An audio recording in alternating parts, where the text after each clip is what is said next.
Bonjour mes amis, libérez-vous de vos pensées obsédantes. Vous le savez, nous avons des pensées, mais nous ne sommes pas nos pensées. Comme nous avons parfois des comportements, nous ne sommes pas nos comportements. Nous avons parfois des émotions, mais nous ne sommes pas nos émotions. Ne vous identifiez pas à vos pensées, à vos émotions et à vos comportements. Quand je parle de comportement, c'est-à-dire à vos attitudes et à votre façon de parler. Vous ne devez jamais vous identifier totalement à cela, surtout quand vous avez des pensées, vous avez des émotions et vous avez des comportements qui ne vous correspondent pas, qui sont mécanisés, automatisés. Ce sont des réactions. Je crois que et c'est ce que nous disent toutes les sagesses chinoises, qu'elles soient du bouddhisme, qu'elles proviennent du Tao. À l'intérieur de nous, il y a une partie de vacuité, comme on dit, de silence. Et c'est ce à quoi nous devons nous reconnecter. Je le dis souvent, nous sommes une énergie, le chi fait de yin, fait de yang, c'est-à-dire le yang, une partie qui réfléchit, qui calcule, qui mesure, et du yin, une partie qui contemple, une partie qui est dans la non-pensée, dans la non-réflexion. Elle est dans la présence, dans l'instant présent, sans penser. Et à côté de nous, il y a une partie qui pense, qui réfléchit, qui se projette dans l'avenir ou dans le passé, qui mesure, qui calcule, qui emboîte, qui prévoit. Mais il y a aussi cette autre partie plus yin qui est là, qui est dans la non-pensée, qui est dans le lâcher-prise mental. Le côté yang, lui, il est dans la prise. C'est intéressant à certains moments, je ne dis pas. Mais aujourd'hui, nous le voyons, mes amis, nous vivons dans des sociétés bien trop compliquées. Depuis que nous sommes petits, nous sommes connectés que au yang. On ne nous dit pas qu'on peut être autre chose. Et toute notre vie, regardez-le, est faite de choses qu'il faut prévoir, penser. On a des téléphones, des télés qu'il faut programmer, des abonnements, des factures, des maisons, du chauffage, de l'essence, des voitures, des emplois du temps où il faut se lever, manger, se coucher, de l'administration. Et tout ça nous fait entrer dans ce que je pourrais dire la bouteille d'orangina. Vous vous souvenez à cette publicité « Secouez-moi, secouez-moi ». Nous sommes là-dedans, nous sommes complètement secoués et ça en devient un automatisme. Nous nous identifions à nos pensées, nous ne sommes plus que nos pensées, nous ne vivons que par nos pensées, automatisées, conditionnées à réfléchir, réfléchir, réfléchir. On ne sait plus qu'il y a autre chose. Nous sommes dans les villes, tout le temps stimulés par les téléphones.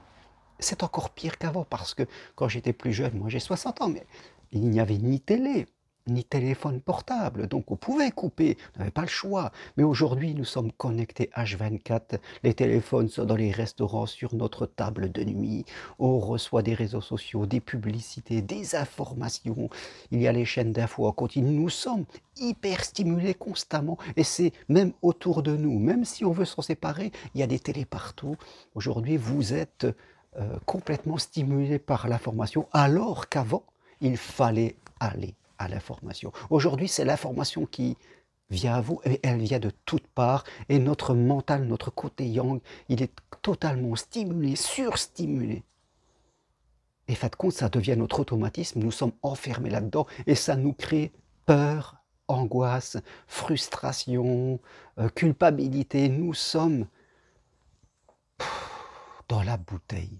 Secouez, secouez-moi. Et il faut en sortir parce que tout notre corps est sous tension. Et en plus, on s'habitue à vivre ça et on oublie qu'on est ça. Et ça a un gros impact dans notre vie, dans la confiance en nous, parce qu'on est tout le temps dans la comparaison, dans la vie sentimentale, parce qu'on est dans l'attente, on est dans la projection, on est dans l'interprétation. Nous sommes dans l'ego, complètement enfermés là-dedans, complètement perdu et il faut en sortir si nous voulons être plus en paix, plus heureux, parce que c'est impossible d'être heureux là-dedans, c'est impossible.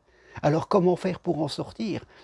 Eh bien oui, il faut nous lancer dans les activités et travailler notre cerveau, travailler notre présence. Bien sûr, toutes les activités de méditation répétée, toutes les activités d'hypnose, tout ce qui a trait aux états modifiés de conscience, tout ce qui est des activités, mais prolongées en nature. Il ne s'agit pas d'y aller 1 heure et dans un parc public. Il faut sortir des villes, aller dans la nature.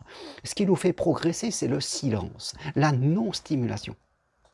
Alors bien sûr, le silence fait peur et on aura toute une partie de nous qui ne voudra pas y aller parce que nous-mêmes, on ne sait plus ce que c'est le silence. On est dans le brouhaha intérieur, mais ça ne fait rien. Il faut y aller. Au début, ce n'est pas facile. C'est pour ça que j'emmène les gens sur Compostelle pendant 4 jours pour des petites marches et du silence où on en discute, où on médite. Parce que je vois les gens au premier tour, ils sont tous là en train de parler de ce qu'ils font, de ce qu'ils ont, de ce qu'ils sont. On parle, on parle, on parle. Et il faut attendre 48 heures pour que les gens soient présents. Et ça se voit sur leur physique. Ils sont détendus, les traits se détendent. On a l'impression que c'est une autre personne. Oui, le corps se détend, tout le corps. Et on commence à sourire et à rire de ce qui est présent.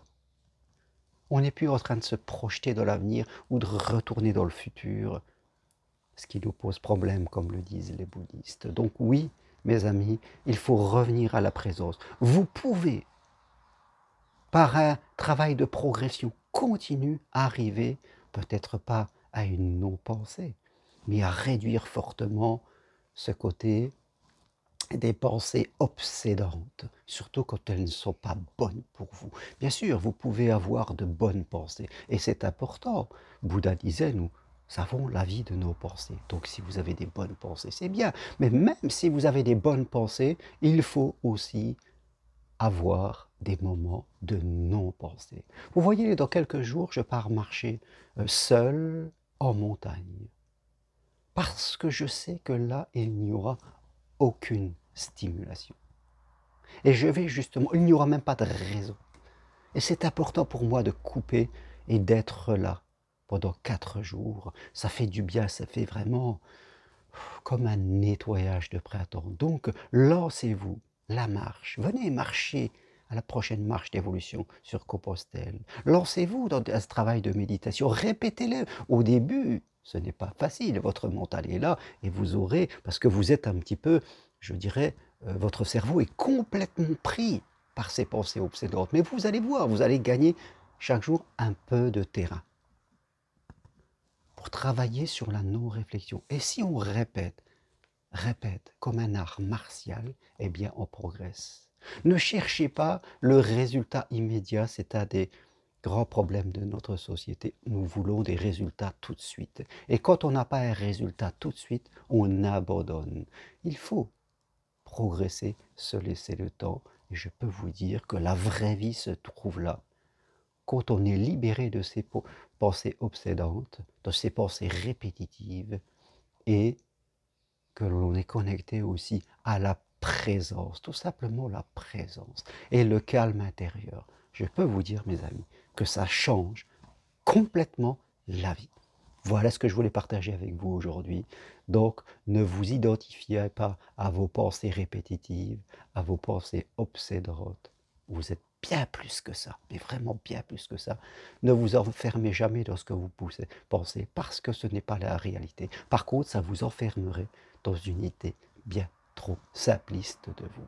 Je vous dis à très bientôt. Si vous aimez mes vidéos, appuyez sur j'aime, venez marcher sur Compostelle avec moi, demandez-moi le programme, participez à mon prochain séminaire avec ma compagne, Destination l'amour. Prenez rendez-vous avec moi si vous voulez en solo, de chez vous, sur Skype, WhatsApp, voire téléphone. Je me ferai un plaisir de vous apporter des clés d'évolution. Toutes les infos sur mon site germainroncari.com. Sur ce, vive l'amour, vive la marche, vive la nature et vive les gens qui s'engagent pour un monde meilleur. Ciao!